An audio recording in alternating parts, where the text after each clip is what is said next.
I was at a bar the other night, and I swear to God, I felt like I was in hell. It's on a dock, so picture this: baby boomers slamming Coors Light, dancing way too close to the water, yelling, "Where are the girls at?" The girls, also boomers, on the other side of the stage, and the band, a Van Halen cover band, playing everything except Van Halen. It felt less like the happy hour and more like a reptilian mating ritual. A den of lazy vipers conducting a social experiment in nostalgia and light beer. And it was Friday the 13th. I should have been home watching Friday the 13th. Instead, I went to four bars. Four, each one pulling me closer to the epicenter of these retired, sunken-eyed zombies. One bar had promise. A woman with rosy red lips kept calling me Elvis and asked me to sing to her. Turns out it was all a rouge, rosy red rouge. Anyway, to round out Toxic Relationship Month, today's domestic thriller romance is White Palace. It's not really a thriller, it's more of a romance. White Palace has obviously wanted to be called White Castle, but it couldn't get the burger rights. A yuppie gives up his yuppie status to woo a waitress. Stick around for one of the boldest oral scenes ever shot in a mainstream movie. Stick around for domestic psychic powers being treated like totally normal relationship behavior. Stick around for steamy little hamburgers that mysteriously disappear from a bachelor party. Let's start the show. Crack open a cold box of wine or pour something cold on ice because it's the Binge-Watchers podcast.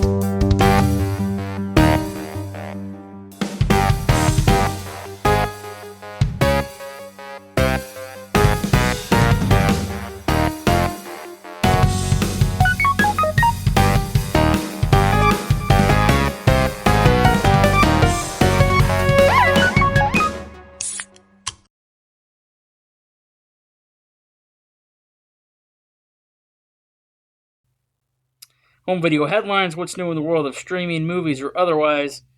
Dawson's Creek has dried up. We lost James Vanderbeek, and that one hurts. You can see in his later public posts that he was fighting something pretty heavy, but he carried himself with grace. He's got that, I think he has 6 kids. That part really lands pretty hard. Losing him is sad on a human level, obviously. Human level first, then celebrity second. And there's Robert Duvall, different kind of goodbye. 90 plus years of doing what he loved. That's a full campaign right there. A life spent fighting for the work. For me, his late career turns in The Judge and Kicking and Screaming always stood out. The quiet authority, that weathered kind of steel presence, he brought to every frame. Some actors leave us too soon. Some give us a lifetime. Either way, we feel it.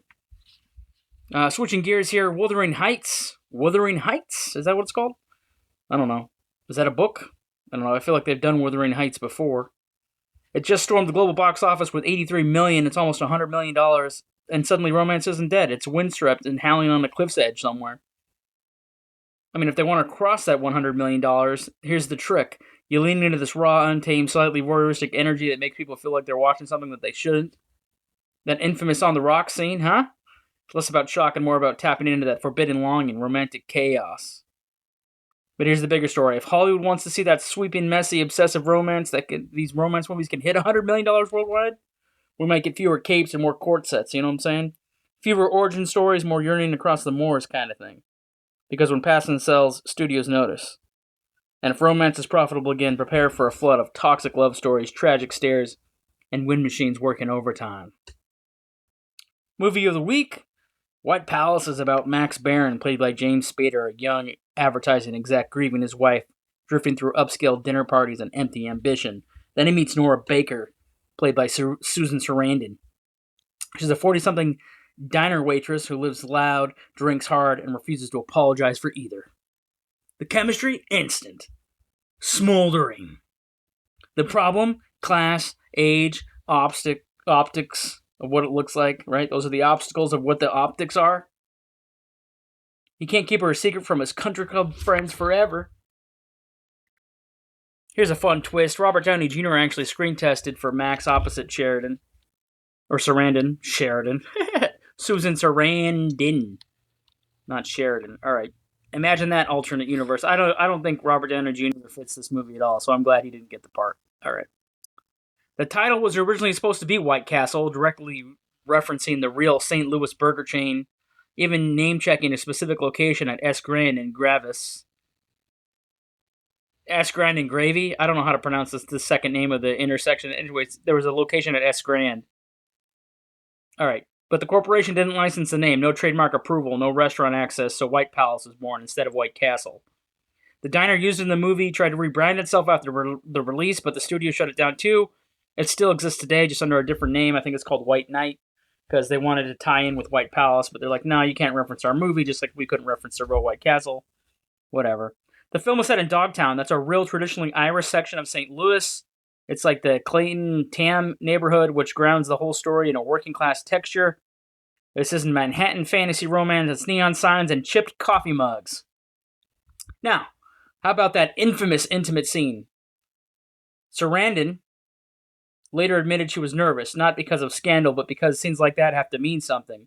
She talked about how carefully every beat was choreographed, how vulnerable it is to be exposed on screen without it turning into a spectacle. Spader later said something fascinating, that when you're doing scenes like that, you almost have to fall in love with the person a little because film looks right into your head. That's why their chemistry feels real. It wasn't tabloid heat, it was trust. There were several explicit scenes were shot and cut, including one outside Hi-Pointe Theatre, reportedly to avoid an NC-17 rating. The producers were like, we're cutting this one. I think they should have left it in. They could have replaced this other scene I'm going to talk about later, the psychic sister scene, which we didn't need. Just give us more romance scenes. All right, anyway. The ending. Originally more ambiguous, closer to the novel. Audiences wanted something more definitive, so they reshot it months later. So basically, I guess the original ending of the book, I didn't even know it was based on a book, but I guess the ending of the book and the original ending for the movie was the James Spader character does propose. So it's Max. Max proposes to Nora in the waitress bathroom, and we don't have an answer. It fades to black, and the audience has to guess whether she accepts or not. They went back and reshot it to be different, okay?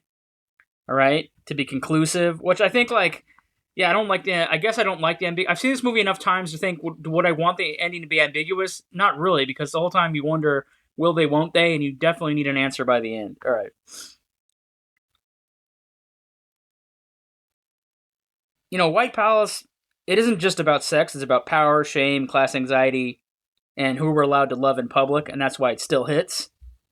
All right, we'll be right back with my favorite bits from White Palace right after these messages. ModeloTurbo.com. Find the perfect gift for your car lover. Grab it in our show notes. ModeloTurbo.com. Find the perfect gift for your car lover. Because you're making other love cars. I'm recording near a freaking highway in this little studio space, and I feel like all I do is hear is cars. Anyway, so if you're a car lover and you want to hear cars, you want to drive cars, you want car-related art, you want neon lights made out of cars, or whatever, metallic frame art from cars, ModeloTurbo.com. The perfect gift for your car lover. We'll have a link in all of our stuff. You'll be able to find it. All right. I was going to bring that up at the top of the episode, and I didn't. I just propped it here in the middle. All right, now back to our favorite bits with the show already in progress from White Palace. All right, let's say it. That intimate scene in White Palace is one of the boldest ever put in a mainstream R-rated movie. We're talking about the oral scene. Not because it's graphic, but because you believe it. Feels human, awkward, vulnerable. It's not shot like fantasy. It's shot like two adults trying to connect. That's why it works. The whole missing hamburgers for a refund meltdown, that's totally exaggerated. But you buy it, you follow it, because in that world, pride is currency, and pride over burgers is still pride. So basically what happens at the beginning of the movie is he buys burgers for a bachelor party, right? And the bag is missing 6 burgers. And he's like, where are my burgers? I got to go back. He's telling his buddy who's having a bachelor party, you want a refund or you want these burgers? And they're like, come on, it's only like 46 burgers. We had like 50 burgers. We're absolutely fine. We've had enough burgers. We're hanging out with the strippers. He's like, no, I'm going back. It's a point of contention. He said it's a principle of the thing. Anyway, so he goes back. Now, would a yuppie really torch his status, career momentum, and social circle for a waitress? In theory, no. In cinema, absolutely. But then again, in real life, men have blown up their entire lives in pursuit of love. Careers, reputations, savings accounts, gone. But maybe it's not that far-fetched. Do women do that? I'm not their spokesman of love. I'm not their spokesperson. I'm just reporting the male species tends to be self-destructive romantically with confidence.